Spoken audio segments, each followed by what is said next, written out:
Well, guys, I had to open up a new Max Schnell because my old one right here just lost his right side mirror. Plus, he's starting to chip and he's got some scratches. And here's my new one. He's a full metal car, except for his eyes. Date stamp says P19A on the new one.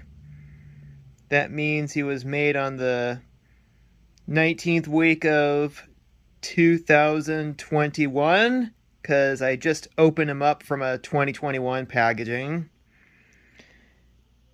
Well, there he is, my new Max Schnell.